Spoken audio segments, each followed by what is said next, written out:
We've got a really exciting episode for you today. We're looking at the Samyang 35-150 for L-mount cameras. Now this is also available on E-mount as well, but there's also Tamron available on those cameras. There is nothing like this available on the L-mount cameras, which is why I'm so excited to try it out. Now this also replaces 5 prime lenses, a 35, a 50, 85, 100 and a 150 all in one lens. Not only that, it's an f2 to f2.8, meaning it's really fast throughout the focal range. Now in this episode, we're doing some technical testing, and more importantly, we're taking it out into the field and I'm going to show you the results. I'm not going to lie, I'm pretty excited. However, it's not all been smooth sailing, so stick around to find out why in this video. Okay, so let's start with the technical tests. So firstly, let's start with sharpness. So wide open, we get a very sharp image in the middle, and then towards the outer of the lens, we start to see a bit of softness and vignetting as well.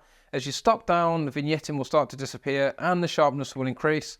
Now this is a trend you're going to see with this lens, is that it's always going to be sharper in the center than it is on the outside. Yes, this is typical for lenses, but comparing this to my previous Sigma 24-70 art lens, that is a much more clinical lens. However, as I'm going to talk about later, this isn't necessarily a bad thing. In fact, it's not a bad thing at all. As I zoom in to 150, again, sharp in the middle, softer at the outsides, we stop down a bit, we get rid of that vignetting, and we get an even sharper image all the way across the frame. Now, considering this is a 35-150, which is a huge focal range, especially at the f-stop numbers of 2 and f2.8, I would say this is really impressive. Okay, so on to chromatic aberration. This is when you shoot a subject against a bright object and you'll get like purple or green sort of lines around the edges of it. Now, I'm happy to say this lens does control the chroma very well, but as is typical with this lens, as you move closer towards the edges, that chroma will start to creep in. However, considering the huge focal range of this lens, I think it's very respectable. Now onto my favorite aspect of this lens, and that is the bokeh. Now, for comparison, if you was to shoot portraiture on an 85 f1.8 lens, then essentially, if you zoom into 150 on this lens, you're going to get 1.7 times more compression and bokeh and background blur. That's incredible. The bokeh in this lens is fantastic. Because it's not clinical, it essentially gives it character, and I do value character over being overly clinical. The bokeh balls are clean, but as we move to the outside of the image, they will start to sort of become slightly misshapen, but it does sort of draw the eye directly to the center of the image. I've also found it really useful for product photography. Now, you can't focus in very close with this lens, so it's probably limited as a product photography lens, but for certain products, I've been able to get incredible background compression, which creates such an amazing amount of separation that the product just stands out incredibly. So the bokeh on this is just incredible, and I'm really happy with that aspect. And next we're going to look at autofocus speed. So the autofocus speed, this is something I was worried about. It's really fast, but it does suffer from one problem, and that is if you're going to focus on something very close to the lens and then something very far away, it can hunt a bit and it can get lost. However, don't panic. This is something that I'm used to, and a lot of people who shoot wildlife photography will be used to when shooting such vast focal distances. My 150-600 Sigma has the same problem. There are ways around this, and that is to simply focus on something big next to your subject, and then you're going to be able to grab focus on your subject very quickly. It's that simple. And there's one thing that this lens could actually benefit from massively, and that is a focus limiter. And a focus limiter just means you could say set a distance of 1 to 10 meters, and it will focus only on things in 1 to 10 meters or 10 meters and beyond, and it will do the opposite. This can massively increase the speed of your focus. So if they do another iteration of this lens, that would be a nice welcome addition. But yes, I'm shooting with the lens right now, and it works very well. So it goes without saying the zoom range is huge, but if you're going to use this lens for video, you're not going to be zooming in or out because it does have a weird quirk where it's not stepping down. Now, let's just be clear here. If you've got your f-stop open all the way, it will step down all the way to f2.8. I'm not talking about that. I'm talking about it does a strange little jitter as you zoom all the way in and all the way out. It's not really a big deal. I absolutely do not zoom in or out on my camera when I'm filming. You'd want a lens that's better built for doing that specific task, like a power zoom lens, but it is something to be aware of. Now, talking of that stepping down effect in regards to focal length, then yes, because this isn't a constant aperture lens, it's a variable aperture lens. As you zoom in, then the f-stop will close down from an f2 to an f2.8. Now, you don't get to f2.8 until you get to about 90mm, and I'm going to put a graphic on screen to show exactly where these stops are. I've not seen a more impressive variable aperture lens, and I would never usually go for a variable aperture lens, but I do think this is a worthy addition to your lens kit if you don't mind that. And on to my favourite part of testing, and that is taking it out into the actual field and using it in the real world. I've had it a short time. I've managed to shoot corporate events, videos, landscape, architecture, wildlife, and it's really, really impressive. Because of that amazing background separation for wildlife, if I can get anything close, you get this gorgeous bokeh, which is great. It just really creates separation and a really unique look that is just full of character. Now, in terms of landscape, because it doesn't zoom all the way out to say a 24mm, I thought it wouldn't be as useful, but I've looked at a lot of my old photos and not very many of them are shot at 24mm. I don't even really like shooting landscape in anything wider than a 20mm. It's just not for me. I find it kind of pushes everything in the landscape out. I like to use typically a 24-105 because you can carve that landscape up and look for areas of interest. And surprisingly, I found that this lens was really, really useful. Now, going back to the tests earlier, we know that the lens is very sharp in the middle and softer at the outside. So you might think, well, is that going to affect my landscape? Well, no, because as I said in those tests, once you start stepping down, everything becomes very sharp, the vignetting disappears, and the frame just becomes very, very sharp. And if you're shooting landscape, you're probably going to be shooting at f8 and above, which is exactly how I got these shots. For architecture, I took it to this really cool small local church. It's a tiny church, but I was able to get really creative shots. I didn't really find 35mm a hindrance at all. It did a really, really cracking job here. And I took the lens to a Pride event for work and it performed really, really, really well. I was able to sort of really zoom in and lock in on really cool, small and personal sort of details, but I've got the versatility to come out and to capture the event at large, crowd shots, different detail shots. It's a really useful lens, didn't let me down at all in terms of how fast the focus speed was. But it does bring me on to one problem, and that is we desperately need a firmware update because I have encountered the lens coming up with it won't connect to the camera type issue. Hey, Luke from the future here. So we actually got this in a firmware upgrade and it is no longer an issue. So awesome. I've had this happen about 4 times so far, and I don't think the lens is broken. I just think they need a firmware update, and this is nothing new in the world of cameras. So hopefully Samyang will sort that out soon enough. Okay, but like I said at the start of the video, not everything has been completely smooth sailing. You need to understand that when you buy any piece of equipment and you're spending this much money on it, you want to look beyond the piece of equipment that you're buying, and that extends to customer service, customer experience. My first iteration of this lens, unfortunately, was decentered. Now, decentered means there's a lot of elements in the lens, and if just one of them is misaligned, you're going to have really strange artifacting on your lens in your photos. So this manifested as having really poor performance towards the outer edges of the lens. And as we've established, this lens already gets softer as you get out towards the edges.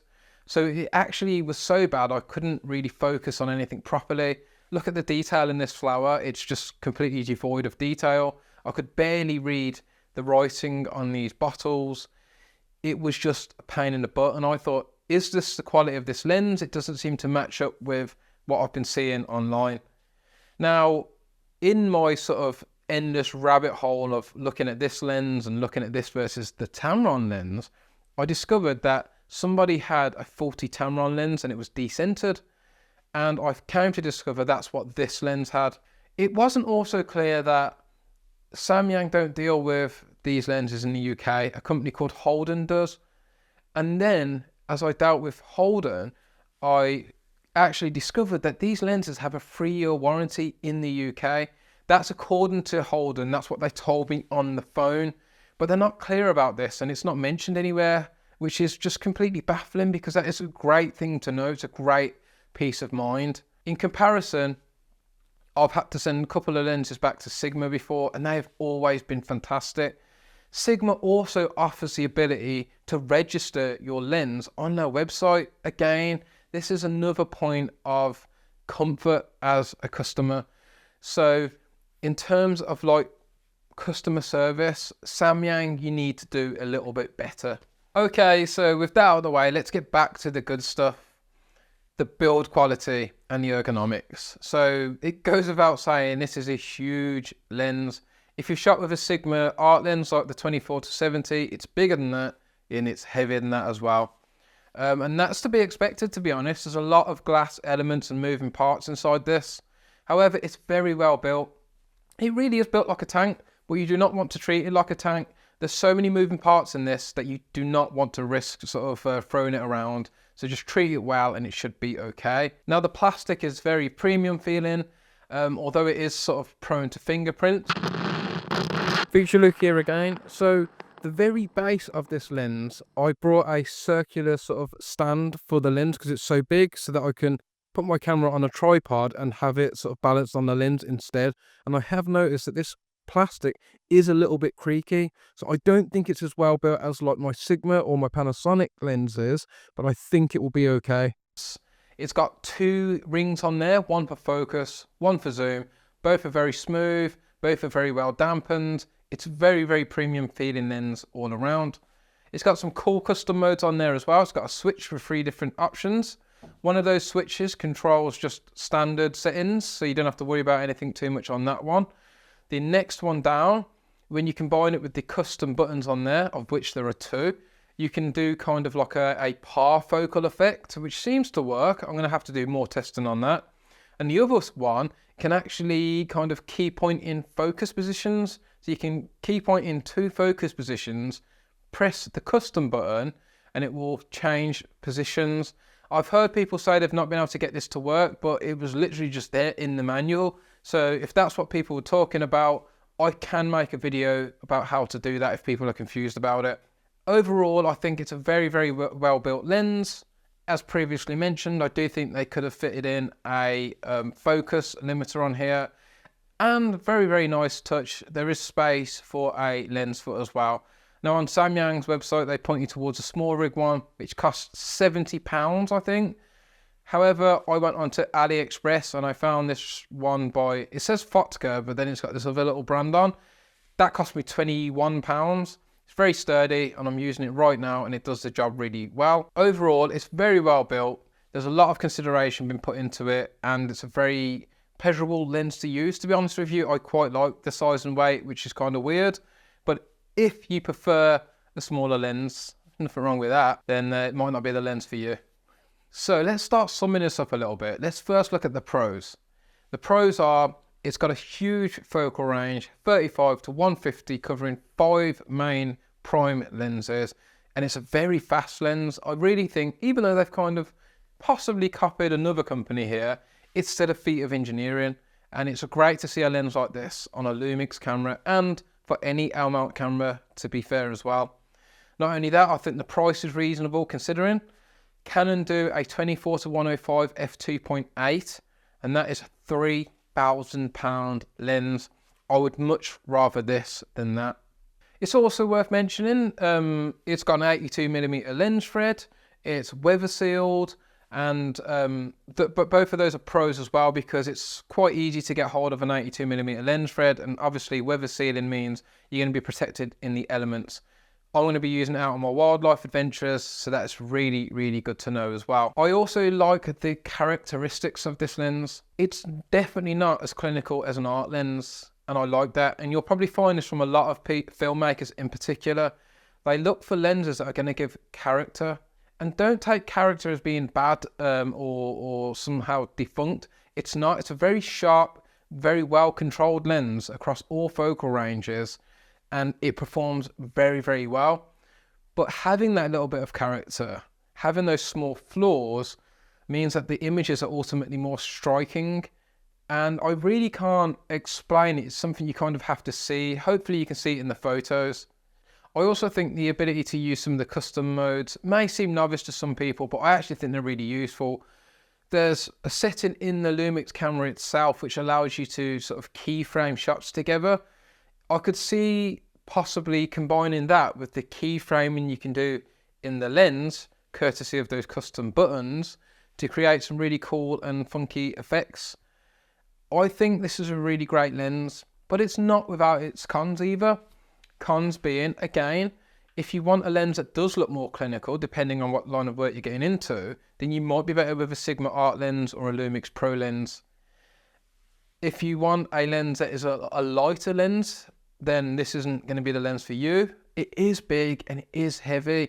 However, if you're shooting events, bear in mind that a 70-200 is also quite a big lens as well, and you can't come out as wide as this. If you're looking for a lens that can compete with the quality of a prime lens, again, this isn't going to compete with that type of quality, because a prime lens will typically open up to 1.8 or even 1.4, and in some cases f1.2. However, if, like me, you prefer the versatility of a zoom lens, then this is about as good as it gets. I also think it definitely needs some sort of focus limiter put in there. I don't know if they could do that on another iteration of this lens. Extending towards the company as well, as previously mentioned, they need to step their game up in terms of their customer service and how clear they are with instructing you on where to go and what things are on their website. I would like to be able to register my lens on the website as well, because I think that is a really useful thing to be able to do.